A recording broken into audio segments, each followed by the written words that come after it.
Hey, ma'am. Hello mga kababayan, mag-drive nga tayo papunta doon sa Banff kung saan isa sa pinakamagandang lugar na matatagpuan nyo located sa Alberta, Canada. Yan guys, hi! So papunta kaming Banff. So meron silang promotion ngayon na yung mga park is free until, ang sabi niya, September 2. September 2 daw, free yung mga pass o yung pagpunta mo sa mga park dito sa Canada, Alberta. See ya!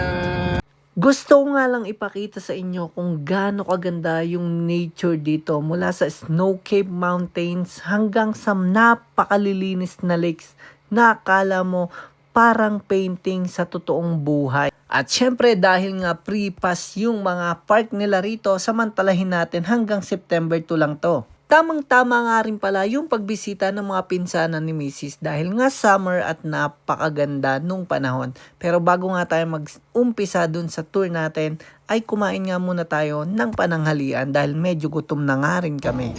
Yeah. Yeah. Perfect. Kuya. Hi.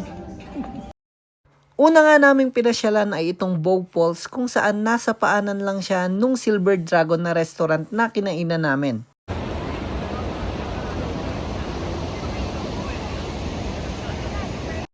Tamang-tama nga lang din yung weather kahit nga summer hindi siya ganong sobrang init at hindi nga rin siya malamig. Perfect na perfect for family bonding. Mula nga sa mga kids nyo hanggang sa mga seniors ay paniguradong may enjoy itong Bow Falls. Pwede kayong magdala ng mga folding na upuan habang pinagmamasdan nyo yung napakalinis na tubig na dumadaloy dito sa lake.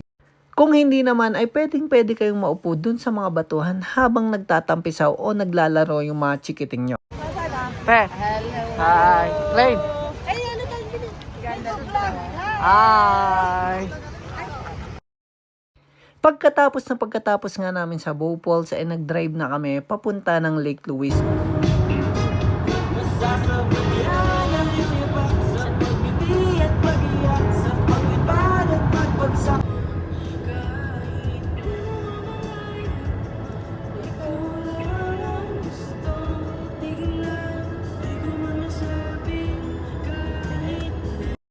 Yan guys, nakarating na nga tayo sa Lake Louise at kahit nga sobrang haba nung binahe natin ay sulit na sulit at kada nga may pagkakataon kami ay hindi namin pinapalampas ni Mrs. na puntahan itong napakagandang paraiso sa lupa na matatagpuan nyo nga sa Canada.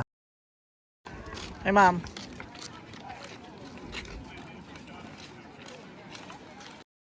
Tip nga lang pala kung magpupunta o mapapasyal kayo rito ay magbaon kayo ng jacket dahil nga napaka-unpredictable ng weather.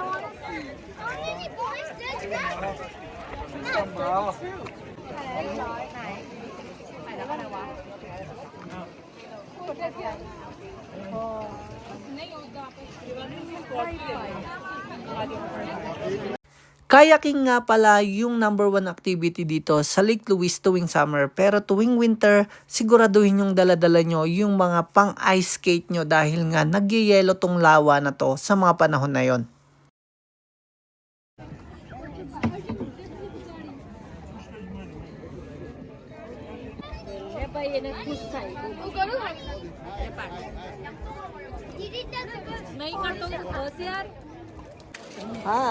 Hi guys, hi ma'am. Hi. Hi. Let's go. Go. Hi. Hi. What are you gonna get? This. Bago nga tayo mag-drive pa uwi, bili muna tayo ng candies at chocolates pampabuhay dahil nga napakahaba na naman ng biyahe natin.